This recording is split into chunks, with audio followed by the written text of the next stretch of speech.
In this video, I'm going to talk about adding parking to your project.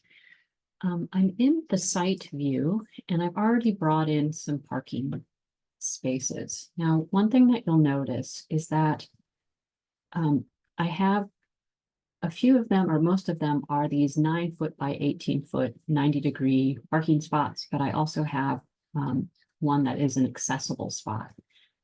For the 18 by 9 parking spots, those should already be in your project as part of the default template. So when you go to architecture and component and you click on the arrow here, you can type in parking. And let's see here, parking, and it's going to bring up, these are the ones that should be by default in there. So this is the one that I was using. If you're tight on space, you may find that doing angled parking allows you to get, enough width in. So basically, we have here 18 feet in depth this way, plus the requirements for two-way traffic, and then over here 18. But let's say the dimension from this point up here to here is narrower. You may have to look at alternatives for your parking arrangement, but I'm going to use this two-way traffic 9 by 18 foot parking spot. All right, now for the accessible spot, which is this one over here, you don't need to include this, but you should just be aware that this is a requirement that we have for most projects to include a certain number of accessible spots. Now, for this one, it's not a default component. So you need to go to Load Autodesk Family. And when you come to this point in the Autodesk Family search window, type in parking, and you should find parking space ADA here. And you can load that into your project. So basically what it is, it's a 9-foot spot plus 5 feet to the side for entry and exit from the vehicle. All right, now how many of these do you normally need to provide? I'm going to go to a document and show you how that works. So I'm in a document that is called Accessible Parking Spaces. And you can see here it's ada.gov is the website, and it talks about, various aspects about this. You can see this is how that configuration works. And it's basically going to list some criteria. This is what I was just explaining about the dimensions. And then if we keep scrolling down here, it says total number of parking spaces provided in a parking lot. If you have from anywhere from 1 to 25, you need at least one of these. If you have 26 to 50, which is what we are working on, we have 30. So that means that we would need to provide 2 of these spots. So those are just the minimums. You can always add more. So I've started to lay these out, and when I get down to the end, I have some leftover space, but I really could use that for more sidewalk. So I'm going to change this slab condition to fill in the remaining 3 feet there. Now I only need 2, so I could just start with 9-foot spots over here. I could also just provide extras. Sometimes that number of 2 spots for anywhere from 26 to 50 spots is a minimum. And you may be working on a project where you know that there's going to be needs for more accessible spots, so you might provide more.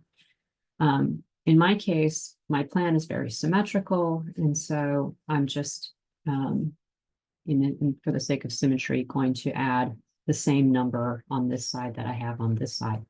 Now, another thing that you could do, if you do have extra space and you don't really need it for something, would be to edit the type, create a duplicate. Maybe you create a parking spot that's 9 feet 6 inches. It certainly doesn't hurt to have larger spots. If you are a driver, you may have become aware of parking lots that are very tight. And as people tend to buy large cars, sometimes it's really, these 9-foot spots are on the narrow side. So anyway, you have some options there in terms of the design. So I'm going to go ahead and continue to lay out my spots here. You can see down here that I have some extra space. I could add an extra spot, or I could just shift my sidewalk over and provide more space for landscaping, which is what I think I'm going to do. But I'm going to have a symmetrical arrangement on the top and on the bottom. One thing I'm going to do as I proceed with this work is I've selected the topo solid, and I'm going to lock it. So if I click on it, you'll notice there's this pin symbol, and basically that's going to keep it from me being able to move it. Okay. So now I'll just continue making copies and mirroring the existing layout. All right, I've got the two sides in place. And, one thing that I'm going to do as an adjustment before I finalize a few more things is I'm going to be adding a curb that wraps around our areas of concrete slab.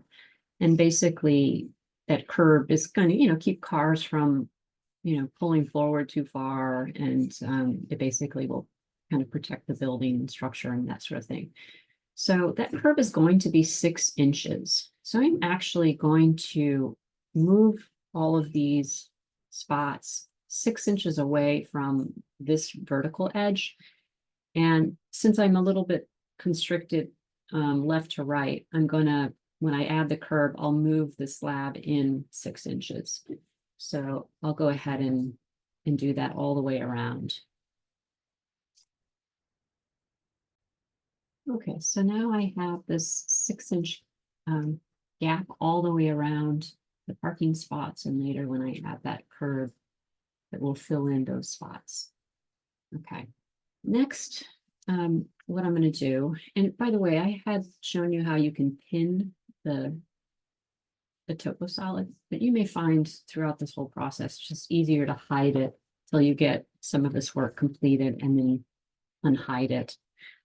Just makes it maybe easier to pick things. All right, the next thing that I'm going to do is start to form some radii at these squared edges of the concrete slab. And that should just, make it a little easier for cars to kind of maneuver within the parking lot. So this would be an opportunity to click on that slab and edit the boundary.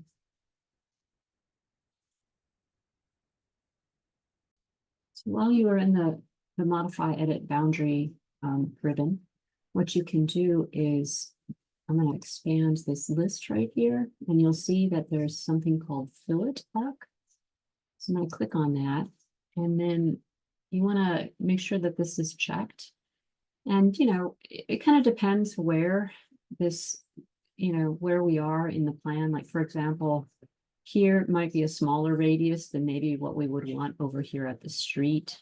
So I'm just going to put 2 feet. Let's have a look at that. Okay, once you input the radius for this curve, you pick the 2 lines and it will generate that curvature. Okay, so I'm going to go around and do that anywhere where kind of cars are maneuvering. So these 4 positions, and then I'll hit the check mark and do the same thing on these lower sections.